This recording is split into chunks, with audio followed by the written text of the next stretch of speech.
Há alguns anos atrás, um certo escritor evangélico teve a ideia de começar uma série de livros com o tema "Se eu tivesse que começar de novo". Por exemplo, se eu tivesse que começar de novo o meu ministério, se eu tivesse que começar de novo o meu casamento.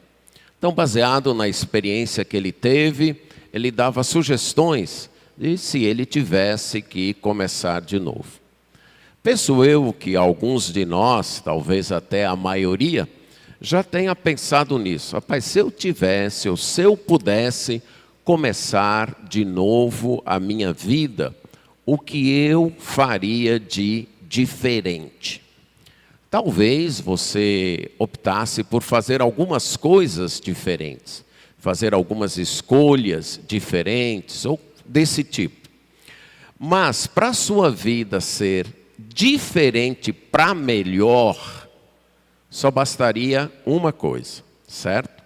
Você poderia ter uma vida diferente fazendo outras escolhas. Por exemplo, se quando você tivesse oportunidade de escolher onde morar, você escolhesse um outro local, sua vida seria diferente.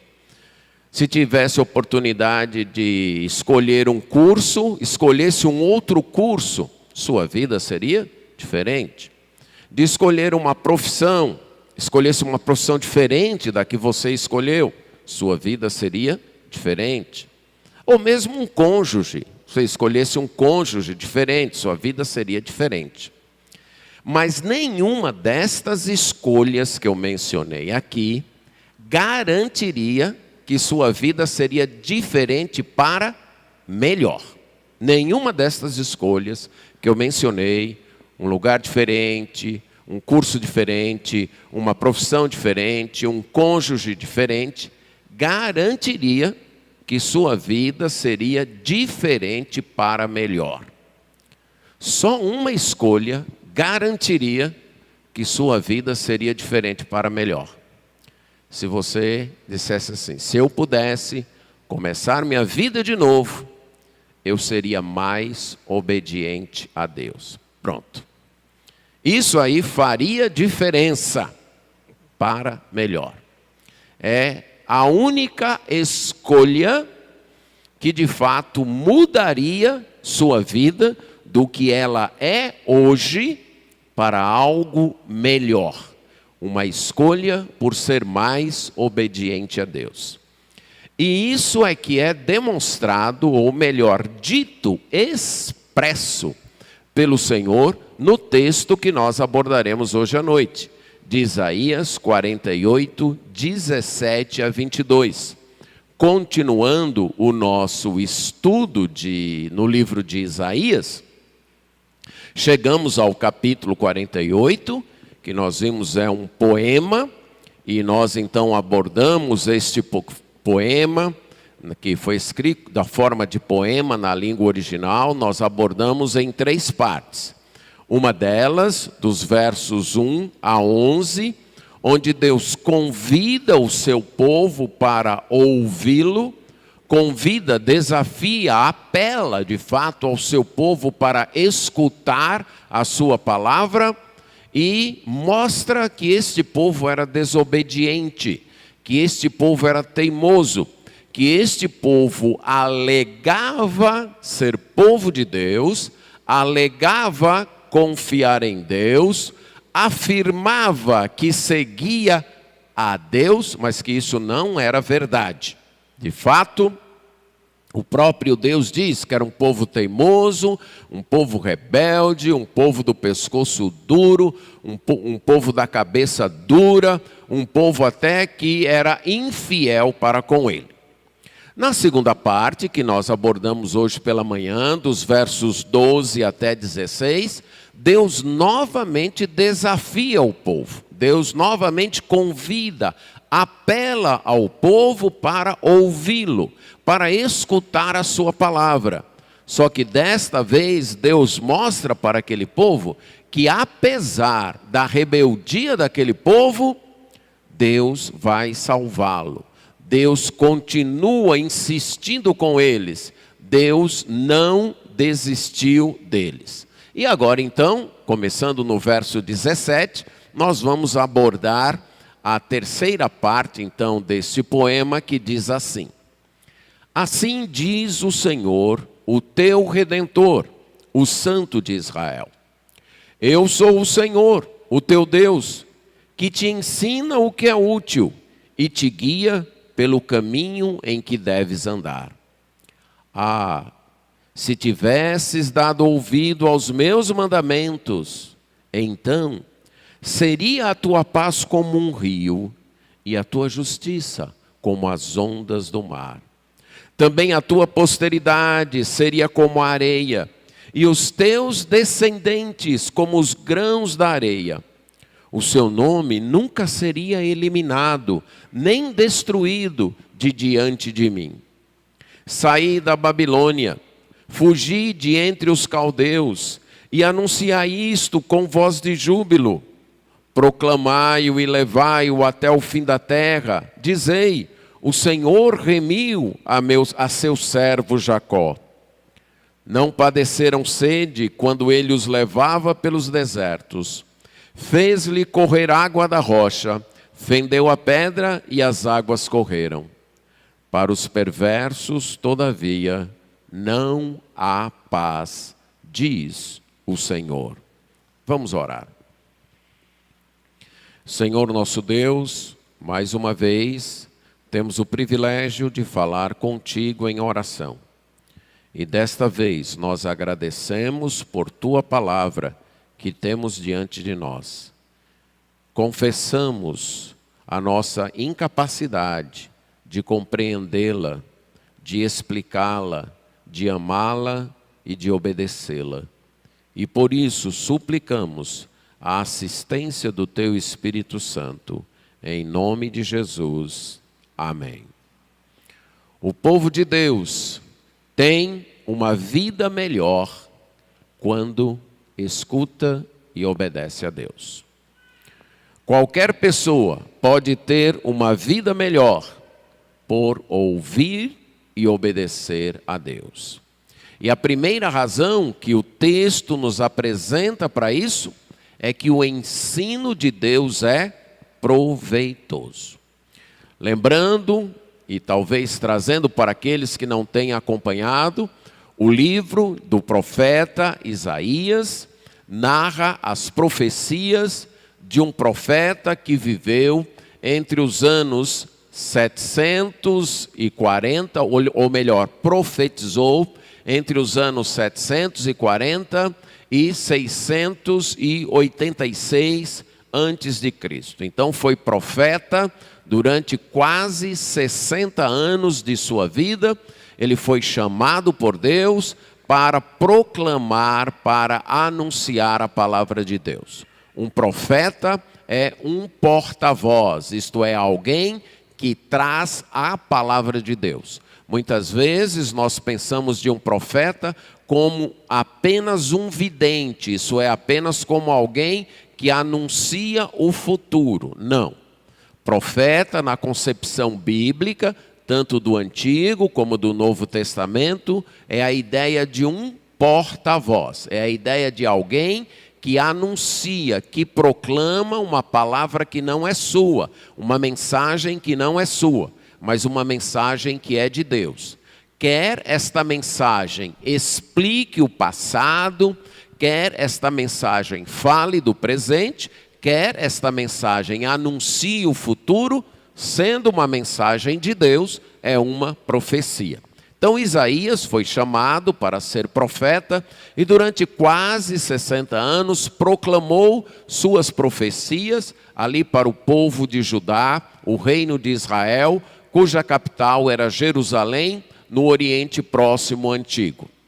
Depois de concluído o seu ministério, ele então organiza suas profecias, ele edita estas profecias e publica na forma de um livro e escreve na forma de um livro, que é o que nós temos hoje, o livro das profecias de Isaías, que faz parte do cânon das Escrituras, dos livros que compõem a Escritura. Neste livro de Isaías, as profecias podem ser divididas em duas grandes partes.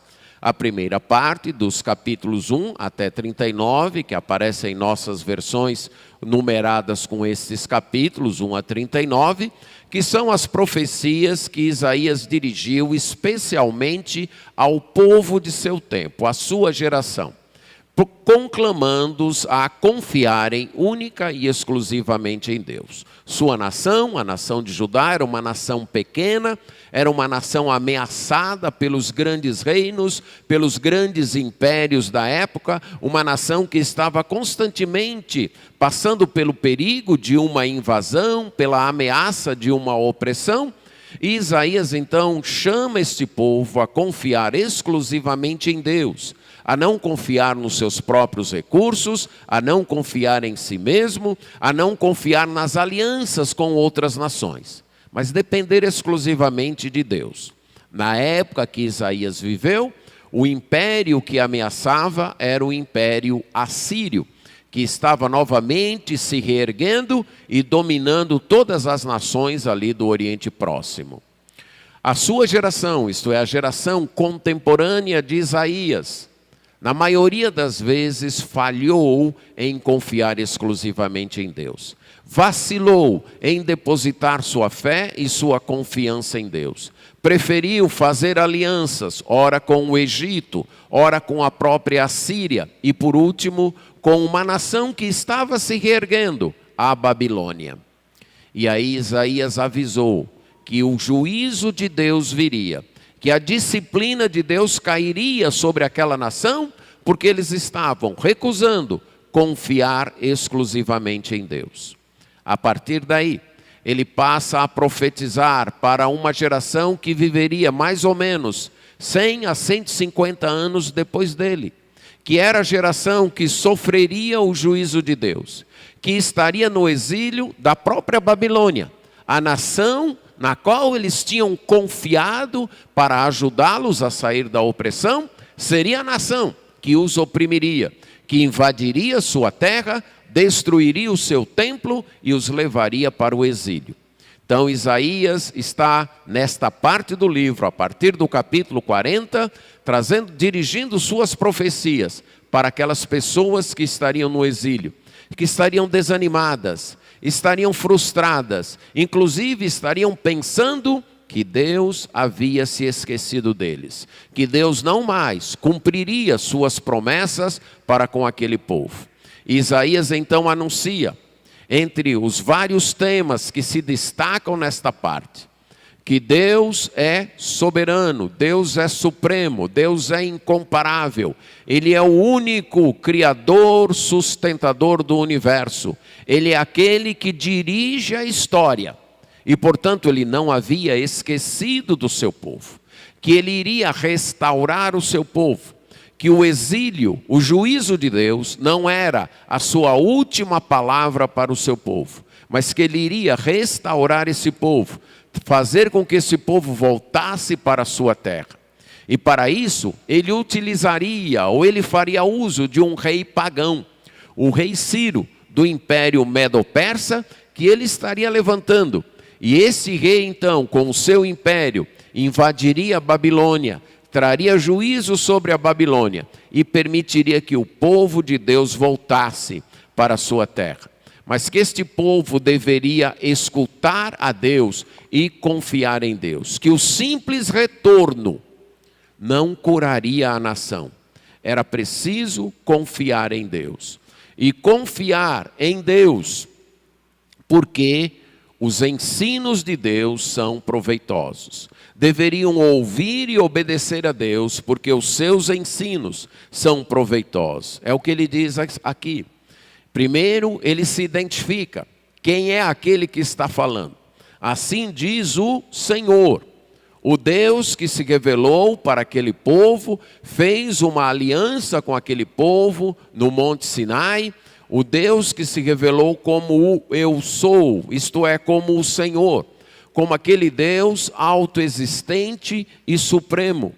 Esse Deus também é o teu Redentor, isto é, aquele que tomou para si a responsabilidade de cuidar do povo. Redentor falava de alguém que assumia a responsabilidade por outra pessoa para resgatar essa outra pessoa quando ela fosse oprimida, quando ela fosse escravizada, para devolver as propriedades daquela pessoa quando ela não pudesse se manter por si mesma, e até para suscitar descendência, caso aquela família não tivesse mais descendentes. Deus então está dizendo para o povo de Israel que ele era esta pessoa que havia assumido essa responsabilidade de ser o Redentor, de ser aquele que iria libertá-los da opressão, que iria fazer justiça por eles e que iria trazer de volta para eles a terra que eles haviam perdido e a descendência, e garantir a descendência para eles. Além de ser o Redentor, ele era também o Santo de Israel. Santo de Israel é um dos títulos de Deus preferidos no livro de Isaías. Desde a visão que Isaías teve no capítulo 6, quando Deus se manifesta como santo. E a ideia de santo, em primeiro lugar, fala de alguém acima de tudo e de todos. Alguém que é diferente, alguém que é incomparável, alguém que não pode ser colocado ao lado de nada. Ele é distinto, ele é distinguido de tudo e de todos. Então essa é a ideia de um Deus que está acima de tudo e de todos. Isto fica muito claro na visão de Isaías, que vê o Senhor num alto e sublime trono, e os serafins então dizendo: Santo, Santo, Santo, isto é, Santíssimo é o Senhor, e toda a terra está cheia da sua glória. Isso é, Deus está acima de tudo e de todos. Esse Deus, que é o Senhor, que é o Redentor, que é o Santo de Israel, diz para Israel: eu sou o Senhor teu Deus. O Deus de vocês sou eu. Vocês não têm outro Deus. Vocês até que tentam ter, vocês até que correm atrás de outros deuses, vocês até adoram ídolos, mas o Deus de vocês sou eu. O Deus de vocês sou eu, o Senhor, que fez uma aliança com vocês. Eu sou o Deus que te ensina o que é útil. Um Deus que ensina o seu povo. Esse é o Deus das Escrituras. E como é que Deus ensina? Dando instruções. A palavra no Antigo Testamento, que na maioria das vezes em nossas versões foi traduzida como lei, que na língua original é pronunciada Torá, vem do verbo ensinar. Porque a lei é um ensino, a lei é uma instrução, a lei é uma orientação.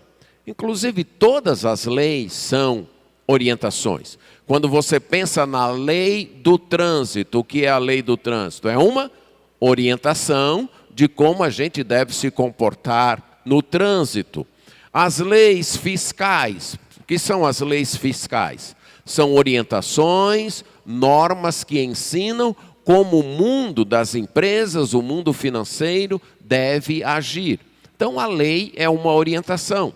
Quando Deus nos dá os seus mandamentos, quando Deus nos dá a sua lei, Ele está nos ensinando, nos mostrando como a gente deve viver neste mundo. Então, o Deus das Escrituras é um Deus que ensina, e o seu ensino é útil, e o seu ensino é proveitoso, e o seu ensino mostra como viver bem neste mundo. Quando ele terminou de dar a lei para o povo de Israel, e essa lei foi repetida nas planícies de Moabe por Moisés e registrada ali no livro de Deuteronômio, Deus falou para o povo: eu coloco diante de vocês o caminho da vida e o caminho da morte. A minha palavra, o meu ensino, a minha lei é o caminho da vida. É o caminho que mostra como vocês podem viver bem na terra que eu vou dar para vocês. Se vocês recusarem obedecer às minhas instruções, vocês estarão escolhendo o caminho da morte, o caminho do se dar mal na vida, o caminho do não viver bem. Algumas vezes nós entendemos as leis de Deus como cercas, como muros. E de fato elas são cercas. E de fato elas são muros. Agora, duas maneiras de você ver uma cerca ou um muro. Você pode ver como algo que impede a tua liberdade ou como algo que te protege. Vai depender da sua perspectiva, certo?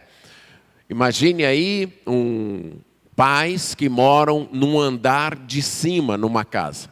E eles têm crianças pequenas. E aí eles mandam fazer aquela gradezinha para colocar na porta da casa. Aquela grade tem um propósito, qual é?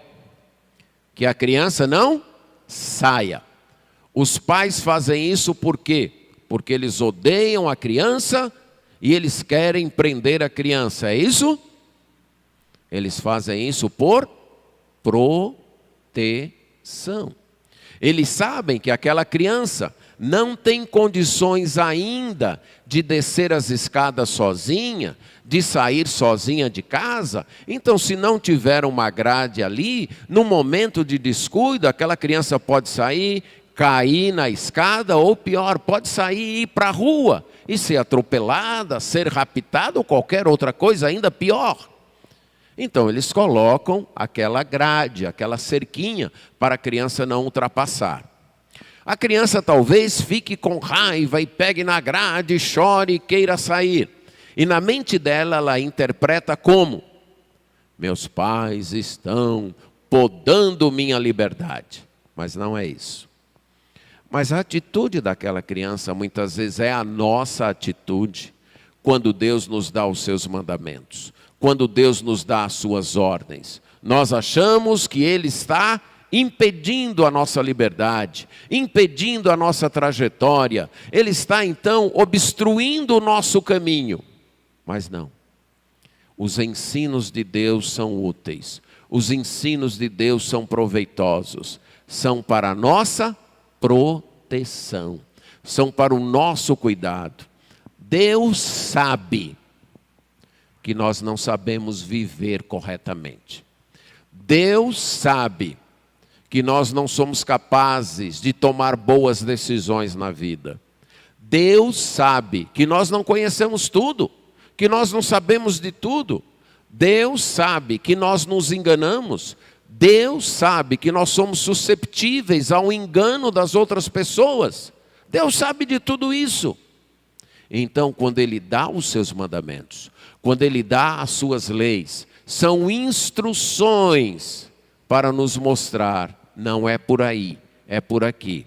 O modo certo de viver não é esse aqui. Como diz a última frase desse versículo: e te guia pelo caminho correto, pelo caminho que você deve andar.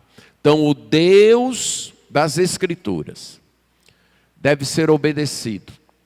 E quando nós obedecemos, a nossa vida é melhor, porque os ensinos de Deus são úteis, os ensinos de Deus são proveitosos, os ensinos de Deus são para o nosso bem. Se você quer ter uma vida melhor, você deve obedecer a Deus. Você deve confiar nos mandamentos de Deus. Você deve acreditar no que Deus diz. E quando Deus diz é para fazer desse jeito, mesmo que você não entenda por quê, mas por confiar que esse Deus sabe de tudo, que esse Deus é o Criador do mundo, que esse Deus conhece tudo e todos, que esse Deus é o Todo-Poderoso, que esse Deus me ama, que esse Deus é justo. Então, se Ele mandou que eu fizesse desse jeito, é porque esse jeito é o melhor. E eu vou fazer. É uma questão de fé. Fé se manifesta na obediência a Deus. Confiar em Deus é obedecer a Deus. Se você diz, eu acredito em Deus, eu confio em Deus, eu creio em Deus, mas não obedece a Deus, você está mentindo. Porque como você diz que confia, quando Deus diz, é para fazer desse jeito. Não, desse jeito eu acho que não dá certo, não. Eu acho que o melhor é isso. Então você não confia. Porque quem confia em Deus, num Deus que é infinito, num Deus que é todo-poderoso, num Deus que é justo, num Deus que é amoroso, num Deus que não erra, nós nunca vamos dizer que o nosso jeito é melhor do que o dele. Você pode até pensar isso em relação a uma ordem do seu pai, a uma ordem da sua mãe, a uma ordem do seu professor, a uma ordem do seu chefe. Por quê? Porque nós somos falíveis, os seres humanos são falíveis. Mas pensar isso a respeito de Deus é uma ofensa, é um ato de incredulidade. Então nossa vida é melhor quando nós obedecemos a Deus, porque os ensinos de Deus são úteis. Mas em segundo lugar, a obediência produz paz e justiça. E aí nos versos 18 e 19, Deus vai se expressar assim: ah, se tivesses dado ouvidos aos meus mandamentos. É uma expressão, ah, se vocês tivessem escutado. Ah, se vocês tivessem agido diferente. Ah, se vocês tivessem me obedecido. Vocês não fizeram isso. Vocês não agiram assim. Vocês desconfiaram de mim. Vocês foram rebeldes. Vocês acharam que os meus mandamentos eram duros. Vocês acharam que os meus mandamentos eram penosos. Vocês preferiram seguir os mandamentos e as ordens dos outros deuses. Vocês preferiram os costumes das outras nações, dos outros povos. Mas se vocês tivessem me escutado. Se vocês tivessem me obedecido. Aí ele diz o que teria acontecido. Então, seria a tua paz como um rio, e a tua justiça como as ondas do mar. Se você tivesse me obedecido. Vocês desfrutariam de paz. A palavra paz aqui é uma palavra bem abrangente. Ela fala do bem-estar de toda a vida. Tanto é que no Antigo Testamento, se você vivesse naquele tempo e você estivesse caminhando e se encontrasse com alguém, você não perguntaria, vai tudo bem? Você perguntaria, está tudo em paz? Ok? Era esta a palavra. Porque estar em paz era estar tudo bem. Era o equivalente a estar tudo bem na vida. Então, quando Deus diz, se vocês tivessem me obedecido, então a paz de vocês seria como um rio, é que a vida de vocês iria tudo bem, tal como um rio que flui continuamente. E a ideia de rio a gente tem que entender naquele contexto que o povo vivia. Eles não tinham muitos rios, eles dependiam muito das cisternas. Mas as populações que viviam à margem dos rios, especialmente o Rio Jordão, ela não tinha com que se preocupar com as cisternas. Por quê? Ela tinha água abundante e continuamente, água corrente. Então, quando Deus diz a tua paz, o teu bem-estar seria como um rio, Ele está dizendo o teu bem-estar seria contínuo e abundante. Você não teria problema. E a tua justiça seriam como as ondas do mar, a mesma ideia. A tua justiça seria contínua. Por quê? Como é a onda do mar? Quando você esteve na praia e você ficou observando as ondas do mar, quando é que elas param? Elas não param. Chega uma, chega outra, chega uma, chega outra, você vai se cansar e não vai parar de chegar. Esta é a ideia. A tua justiça nunca ia acabar. Vamos pensar um pouquinho nessa promessa de Deus.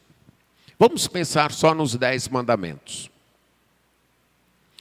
Pense numa sociedade, numa cidade, num estado ou num país, em que todo mundo obedecesse os 10 mandamentos. Pense um pouquinho aí. Como é que seria a vida num lugar onde todo mundo obedecesse os 10 mandamentos. Seria uma vida muito restringida. Seria?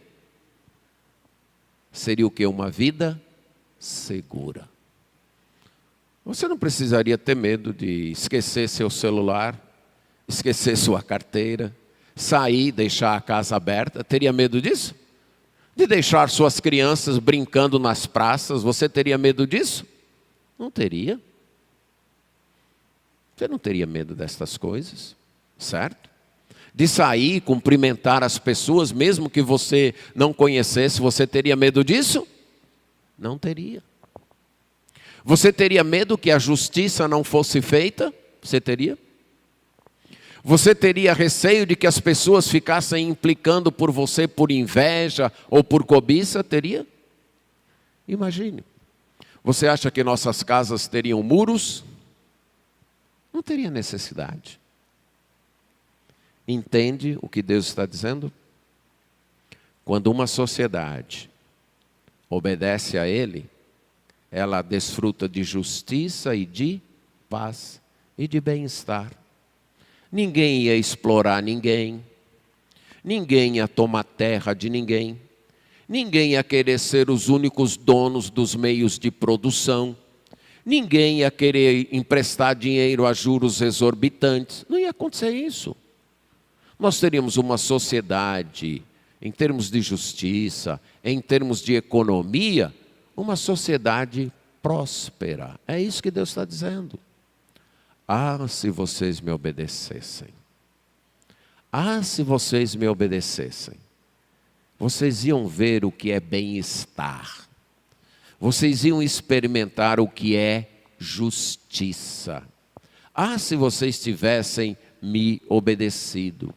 Também a tua posteridade seria como a areia, e os teus descendentes como grãos de areia. Ah, você não teria medo? Nós estamos observando hoje em alguns países ditos mais civilizados, que a população desses países está acabando.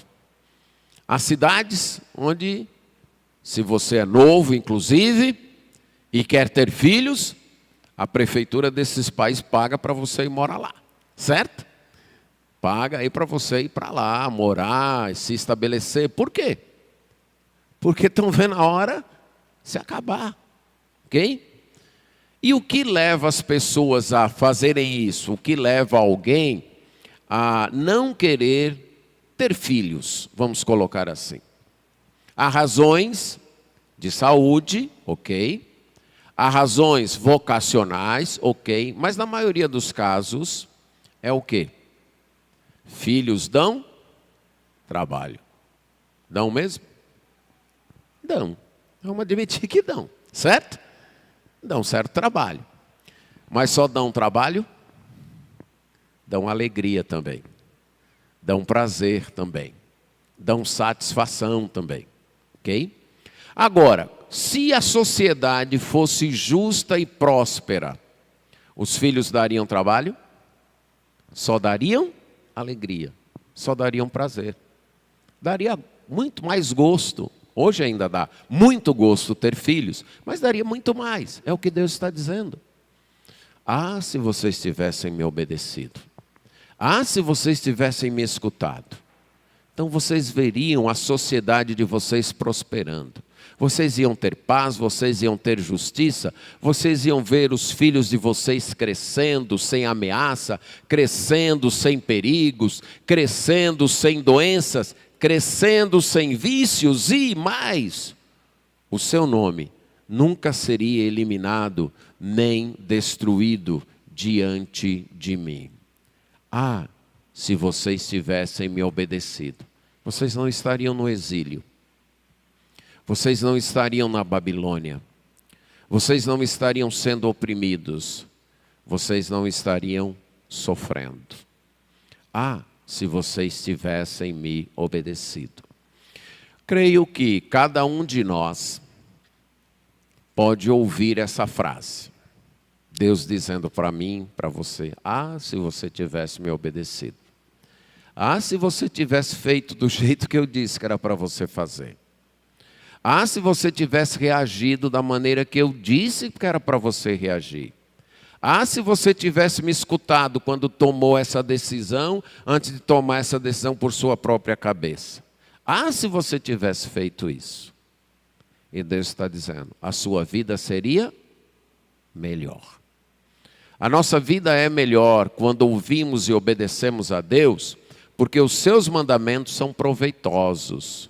As suas instruções são úteis, mas também porque a obediência produz bem-estar e justiça. Mas há uma terceira verdade aqui que não nos desanima. Mesmo que sua vida hoje esteja muito complicada, mesmo que você esteja como o povo de Israel, o povo de Judá, oprimido por causa do juízo de Deus, a terceira verdade é que Deus nos dá novas oportunidades. Deus nos dá a chance de obedecermos a partir de hoje. Ele diz, se você tivesse me obedecido, sua vida seria melhor. Mas você pode começar a obedecer hoje. Você pode começar a mudar a sua vida hoje. É o que ele vai dizer nos próximos versos para aquela geração. Saí da Babilônia, fugi de entre os caldeus, e anunciar isto com voz de júbilo, proclamai e levai até o fim da terra, dizei, o Senhor remiu a seu servo Jacó. Temos uma ordem. Lembra que Deus, desde o capítulo 40, as profecias de Isaías estão anunciando que Deus vai restaurar esse povo. Deus vai levantar um rei pagão para dominar a Babilônia e permitir que esse povo volte. Mas você sabia de uma coisa? Se você já leu o Antigo Testamento, você sabe disso. Nem todos aproveitaram a oportunidade, não é verdade? Alguns resolveram ficar na Babilônia. Por isso que Deus está dizendo, saiam da Babilônia, saiam do meio dos caldeus, aproveitem a oportunidade. Eu vou providenciar uma nova oportunidade. Eu vou dar uma nova chance para vocês voltarem lá para Jerusalém, para vocês voltarem para reconstruir o meu templo, para vocês voltarem para ter o rei de vocês, para vocês voltarem para ter a terra de vocês. Então aproveitem esta oportunidade. Deus sempre nos dá novas chances. Talvez você olhe para a sua vida hoje e lembre destas palavras que Deus disse antes. Se eu tivesse feito diferente. Se eu tivesse obedecido. Se eu tivesse escutado. Eu estou do jeito que eu estou, porque eu não ouvi, porque eu não escutei, porque eu não prestei atenção, porque eu não obedeci.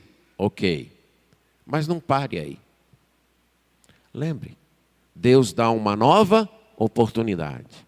Deus diz, pois saia dessa situação. Pois saia do erro que você está. Pois saia das más decisões que você tomou.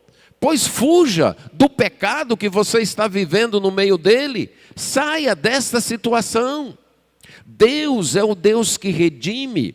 Deus é o Deus que salva. Deus é o Deus que dá uma nova oportunidade. Então, aqui Deus está dizendo, o teu futuro não precisa ser igual ao teu passado.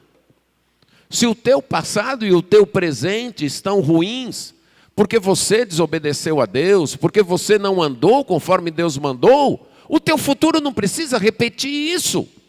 O teu futuro não precisa continuar igual. Abandone o erro, abandone a desobediência, abandone a desatenção, volte-se para Deus, saia do meio do pecado e volte-se para Deus. E a segunda ordem é proclame isso, anuncie isso, precisamos proclamar isso para as pessoas.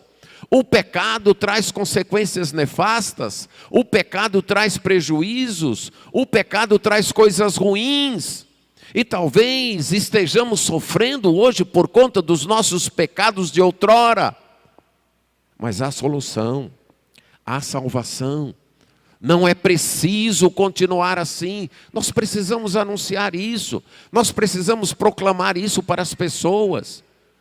Você está vivendo talvez uma vida familiar péssima, uma vida familiar sofrida, uma vida familiar angustiosa. Talvez você está vivendo em suas emoções um mundo tumultuado, um mundo opressivo, um mundo de ansiedade, de depressão.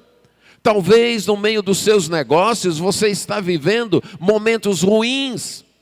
E você olha para trás e descobre: foram os meus pecados, foram decisões erradas que eu tomei, foram coisas que eu fiz e que eu não devia ter feito. Ok, muito bem por reconhecer, mas não pare aí. Isso não é o fim da linha, isso não é toda a história. Deus salva, Deus redime, Deus dá uma nova oportunidade. Então saia das decisões erradas, saia do emaranhado do pecado. Não apenas isso, mas proclame isso, anuncie isso para outras pessoas.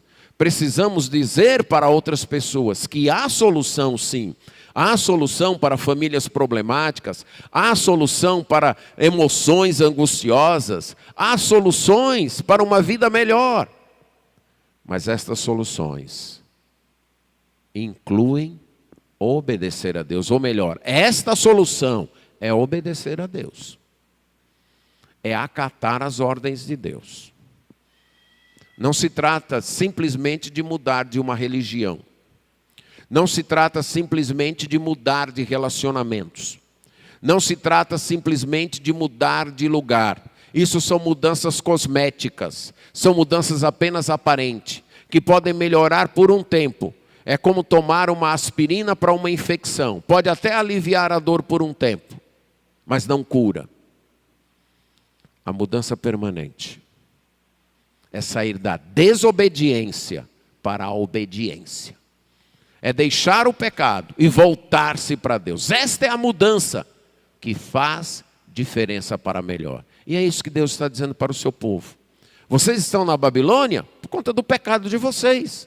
Se vocês tivessem me obedecido, não estariam aí. Pronto, agora surgiu a oportunidade. Saiam daí e anunciem isso.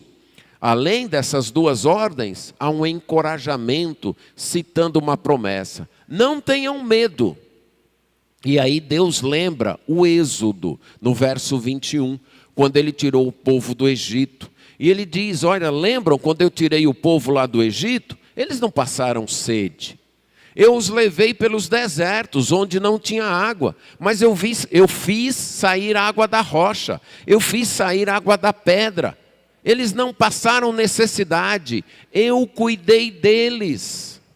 Então eu vou cuidar de vocês também. Talvez o que esteja faltando, o que estava faltando para o povo de Israel, fosse coragem, que brota de uma fé em Deus, para sair da opressão, que até proporcionava uma zona de conforto, de ter a comida todo dia, de ter um pedacinho de terra para plantar, para voltar para a sua terra, atravessar mais de 1000 quilômetros de viagem e voltar para Jerusalém. E talvez eles estivessem medo disso, o que a gente vai encontrar lá e como vai ser a viagem. E Deus está dizendo, não se preocupem, eu já cuidei de vocês no passado. Olhem para o passado. Olhem quando eu tirei vocês do Egito. Eu cuidei de vocês. Talvez você identificou muito bem qual é a mudança que você precisa fazer na sua vida. Talvez você identificou muito bem do que é que você precisa sair. O que é que você precisa mudar. Mas você está com medo. Você está sem coragem. E se faltar isso? E se não der certo? E se faltar aquilo? E se isso não resolver? Olha o que Deus disse para o povo de Israel. Me obedeça, ponto. E deixe o resto comigo. Faça o que eu mando e deixe o resto comigo. Me obedeça e confie em mim. Como diz o cântico, o teu trabalho é descansar em mim. Me obedeça. Faça o que eu estou dizendo. Abandone o que tem que abandonar. Deixe o que tem que deixar. Vá para onde tem que ir. E confie. Eu cuido do meu povo. Deus está dizendo, eu sou o Redentor, eu me responsabilizo pelo meu povo. Se eu não for capaz de cuidar do meu povo, Deus está dizendo, eu não sirvo para ser Deus, eu não sirvo para ser Redentor. Então confie em mim. A obediência muda a nossa vida. Precisamos ouvir e obedecer a Deus, porque as instruções de Deus são proveitosas. A obediência é o que melhora a nossa vida. A obediência a Deus é o que melhora a nossa vida, porque os ensinos de Deus são proveitosos. Porque a obediência produz uma vida de bem-estar e justiça, porque Deus nos dá uma nova oportunidade. E por último, porque a desobediência tira a paz. O texto termina, para os perversos, todavia, não há paz, diz o Senhor. Esta frase serve de refrão, encerrando a primeira sessão dessa parte, que vai de capítulos 40 a 48, e vai encerrar também a segunda sessão, de 49 a 57. É como se Isaías escolhesse essa frase como um refrão, para marcar o fim de uma sessão.